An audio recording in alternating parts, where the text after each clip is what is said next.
सियासत हो रही है। एक तरफ जहां कांग्रेस पार्टी का आरोप है कि सरकार पूर्व प्रधानमंत्री के अंतिम संस्कार और उनके स्मारक के लिए उचित जगह ढूंढने में नाकाम रही है, तो वहीं बीजेपी का कहना है कि विपक्ष इस मुद्दे पर राजनीति कर रहा है। भारत के पूर्व प्रधानमंत्री डॉक्टर मनमोहन सिंह की आखिरी विदाई के साथ ही उनका स्मारक बनाए जाने को लेकर सियासी बवाल तेज हो गया है। कांग्रेस ने सरकार पर आरोप लगाया है कि पूर्व प्रधानमंत्री की अंत्येष्टि और स्मारक के लिए सरकार जगह नहीं ढूंढ पा रही है। ये उनका अपमान है। वहीं भाजपा ने पलटवार कर कहा कि जिस कांग्रेस ने कभी भी मनमोहन सिंह का सम्मान नहीं किया, वो कांग्रेस कम से कम ऐसे वक्त तो सियासत से बाज आ जाती। ये वर्तमान गवर्नमेंट आगे आकर के खुद ही फैसला करती, हम वहाँ पर दाह संस्कार करेंगे अमुक जगह पर, स्मारक बनेगा, तो ये विवाद पैदा नहीं होता। विवाद पैदा बीजेपी ने किया है और दोष कांग्रेस को दे रहे हैं। कैबिनेट के तुरंत बाद गृह मंत्री आदरणीय अमित शाह जी ने कांग्रेस के अध्यक्ष आदरणीय मल्लिकार्जुन खड़गे जी को यह कन्वे किया कि सरकार स्मारक बनाने के लिए निर्णय ले चुकी है और अब जमीन का अधिग्रहण, ट्रस्ट का बनना और जमीन का ट्रांसफर जैसी प्रक्रियाएं पूर्ण होने के बाद जो समय लगेगा उसके द्वारा यथोचित और यथाशीघ्र यह कार्य किया जाएगा। भाजपा ने कांग्रेस को जवाब देते हुए कहा कि मौजूदा केंद्र सरकार ने दलगत भावना से ऊपर उठकर डॉक्टर मनमोहन सिंह का सम्मान किया है। साथ ही पीएम मोदी के नेतृत्व वाली एनडीए सरकार मनमोहन सिंह को उचित सम्मान देने के लिए पूरी तरह से प्रतिबद्ध है। इस बीच गृह मंत्रालय ने स्थिति साफ कर दी है। मंत्रालय ने जानकारी दी है कि केंद्र सरकार राष्ट्रीय राजधानी में पूर्व पीएम का स्मारक बनाएगी। इस बारे में गृह मंत्री अमित शाह ने कांग्रेस अध्यक्ष खड़गे और मनमोहन सिंह के परिवार को सूचित किया है कि सरकार स्मारक के लिए जगह आवंटित करेगी। हालांकि इसमें कुछ वक्त लगेगा।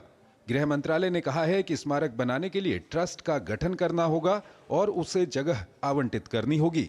डॉक्टर मनमोहन सिंह को लेकर जो सियासी घमासान कांग्रेस उठाना चाहती है, उसका जवाब दिया पूर्व राष्ट्रपति और कांग्रेस नेता रहे प्रणब मुखर्जी की बेटी शर्मिष्ठा मुखर्जी ने। उन्होंने याद दिलाया कि साल 2020 में प्रणब मुखर्जी के निधन के वक्त यही कांग्रेस पार्टी थी जिसने शोक जताने के लिए वर्किंग कमेटी की बैठक तक नहीं बुलाई थी। इस बात में पॉलिटिक्स बिल्कुल नहीं होनी चाहिए, क्योंकि हमारा एक मोर और लेस एक ये हमारा ट्रेडिशन रहा कि जो फॉर्मर प्राइम मिनिस्टर्स हैं उनके लिए मेमोरियल बनते हैं। पीवी नरसिम्हा राव जी एक एक्सेप्शन थे और डॉक्टर मनमोहन सिंह जी का स्टेलर कंट्रीब्यूशन देख के तो मैं तो पूरी तरह से मानती हूँ उनका मेमोरियल पे कोई कंट्रोवर्सी नहीं होना चाहिए और उनको भारत रत्न भी मिलना चाहिए। स्मारक सम्मान है या सियासत, ये तो पूर्व प्रधानमंत्री पीवी नरसिम्हा राव की मृत्यु के समय साल 2004 में भी देखने को मिला था, जब पार्थिव शरीर को नई दिल्ली में 24 अकबर रोड कांग्रेस मुख्यालय के अंदर जाने की अनुमति नहीं दी गई थी और लोगों द्वारा श्रद्धांजलि देने के लिए पार्थिव शरीर को परिसर के बाहर रखा गया था। इसके अलावा यूपीए 1 की सरकार ने समाधि निर्माण की मांग नहीं मानी थी। वैसे साल 2013 में यूपीए सरकार ने एक फैसले में राष्ट्रपति, उपराष्ट्रपति और प्रधानमंत्री जैसे दिवंगत राष्ट्रीय नेताओं के स्मारकों के लिए अलग अलग विश्राम स्थल बनाने के बजाय एक साझा परिसर राजघाट पर राष्ट्रीय स्मृति स्थल बनाने का फैसला किया था। Bureau report, DD news. और इस सबके बीच भारतीय जनता पार्टी के राष्ट्रीय अध्यक्ष और केंद्रीय स्वास्थ्य मंत्री जेपी नड्डा ने शनिवार को कहा कि कांग्रेस पार्टी ने पूर्व प्रधानमंत्री मनमोहन सिंह का कभी सम्मान नहीं किया। जब मनमोहन सिंह पीएम थे तब सोनिया गांधी ने खुद को सुपर पीएम बनाकर प्रधानमंत्री के गरिमा को ठेस पहुंचाया था। कांग्रेस जिसने डॉक्टर मनमोहन सिंह को जीते जी कभी भी वास्तविक सम्मान नहीं दिया, अब उनके सम्मान के नाम पर राजनीति कर रहे हैं।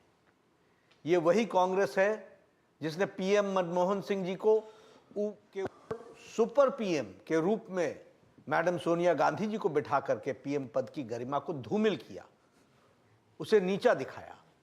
यही नहीं, पीएम मनमोहन सिंह जी का अपमान जिस तरह से राहुल गांधी ने अध्यादेश ऑर्डिनेंस को फाड़ करके किया था, इसकी कोई दूसरी मिसाल नहीं दिखने को मिलती है।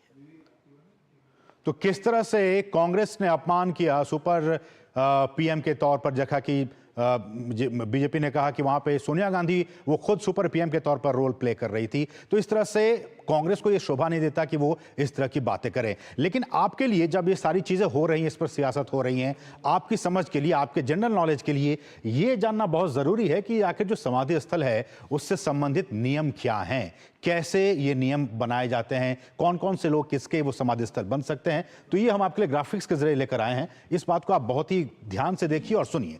देखिए, अब ये है सबसे पहला कि समाधि स्थल से संबंधित नियम में आखिर किसकी समाधि बन सकती है। तो इसमें सबसे पहला सवाल कि किनका बन सकता है। तो श्रेणी में 4 लोग आते हैं, 4 कैटेगरीज में। भारत के राष्ट्रपति, इनका समाधि बनेगा, ये नियम कहता है। उसके बाद भारत के प्रधानमंत्री, इनका भी मृत्यु के उपरांत इनका वहां पे समाधि बनेगा। तो ये 4 कैटेगरीज हैं। तीसरे पे आते हैं उप प्रधानमंत्री, राष्ट्रपति, प्रधानमंत्री, उप प्रधानमंत्री, ये तीसरी कैटेगरी।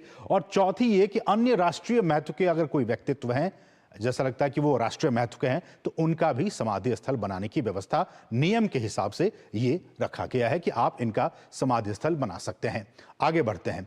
अब इसमें यह है कि समाधि स्थलों का जो प्रशासन है वो राजघाट क्षेत्र समिति अपने पास रखा है कि इन तमाम जितने भी वहां पे बने हैं, इनका वो जो प्रशासन है वो राजघाट क्षेत्र समिति अपने अंदर में उसको रखी हुई है। समिति जो है वो संस्कृति मंत्रालय के जिम्मे, ये जो कमेटी है वो कल्चर मिनिस्ट्री के तहत उसके जिम्मे आती है और फिर ये सारी चीजें उसमें आगे बढ़ाने का काम करती है।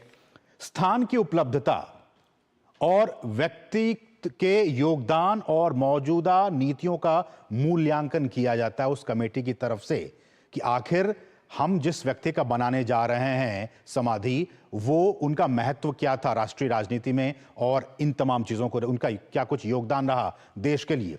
फिर है कि संस्कृति मंत्रालय करती है प्रस्ताव की समीक्षा। इन तमाम फैक्टर्स को ध्यान में रखते हुए फिर वो इसकी पूरी समीक्षा करती है, रिव्यू करती है और उसके बाद ही फिर इस प्रस्ताव को मंजूरी प्रदान की जाती है। इसके बाद हम आगे बढ़ते हैं और बताते हैं कि फिर कैसे इसकी मंजूरी मिलती है। इस पर देखिए, संस्कृति मंत्रालय जो है वो निर्माण और संरक्षण का प्रबंधन इसके जिम्मे आता है, निर्माण कार्य और संरक्षण का प्रबंधन। उसके बाद शहरी मामलों का जो मंत्रालय है वो क्या देखती है, वो देखता है कि भूमि आवंटन और निर्माण योजना से संबंधित जो भी चीजें हैं उसको देखने का काम शहरी विकास मंत्रालय, जो कि एक मंत्रालय के तहत ये नहीं आती है सारी चीजें, इनमें बहुत सारे मिनिस्ट्रीज जो हैं, मंत्रालय जो है उनका इनमें इन्वॉल्वमेंट है। गृह मंत्रालय का काम सुरक्षा और राजकीय सम्मान की प्रक्रिया क्या हुई, इसका निर्धारण जो है वो गृह मंत्रालय की तरफ से किया जाता है। और दिल्ली विकास प्राधिकरण डीडीए और राजघाट क्षेत्र समिति, इनका काम यह है कि भूमि का चयन किया जाता है और फिर मंजूरी प्रदान की जाती है कि कहां पे हम अगर समाधि स्थल बनाने जा रहे हैं तो वो कौन सा जगह होगी, कौन सी जगह होगी, कौन सा क्षेत्र होगा, और उसके बाद फिर उसको मंजूरी दी जाती है। तो सिर्फ ये एक मिनिस्ट्री के तहत नहीं है, इसमें 3-4 मिनिस्ट्रीज इन्वॉल्व हैं और उसके बाद फिर ये सारी चीजें निकलकर सामने आती है। और कांग्रेस जिस बात को लेकर सियासत कर रही है कि इसको आप घोषणा कीजिए, इसका निर्माण कीजिए, सरकार ने भी और आपने सुना भाजपा को भी साफ तौर पर यह कह चुकी है कि इसको लेकर गृह मंत्रालय की तरफ से गृह मंत्री खुद कह चुके हैं कांग्रेस को कि इसको लेकर एक ट्रस्ट बनाया जाएगा, जो कि जमीन कहां पे इसका समाधि स्थल होगा और सारी चीजें, स्मारक, इन तमाम चीजों को लेकर अभी वक्त लगेगा, क्योंकि प्रक्रियागत चीजें जो होती हैं उसमें वक्त लगती हैं। इसको लेकर सरकार की तरफ से एक जो चिट्ठी भेजी गई थी उसके जवाब में ये सारी बातें कही गई, लेकिन बावजूद इसके कांग्रेस की तरफ से सियासत इस पर जारी है। हम इस पर करेंगे विस्तार से चर्चा, लेकिन उससे पहले रुकेंगे बहुत ही छोटे से ब्रेक के लिए। आप देखते रहिए डीडी न्यूज। हम सबका सपना है एक उन्नत और विकसित भारत का निर्माण। इस सपने को साकार करने की ओर हम एक सशक्त कदम बढ़ाते हैं जब हम इनकम टैक्स रिटर्न फाइल करते हैं। और अगर आप निर्धारण वर्ष 2024-25 के लिए अपनी इनकम टैक्स रिटर्न समय पर ई फाइल नहीं कर पाए हैं तो चिंता मत कीजिए। आपकी लेट फीस के साथ belated income tax return file करने की अंतिम तिथि है 31 दिसंबर 2024। और अगर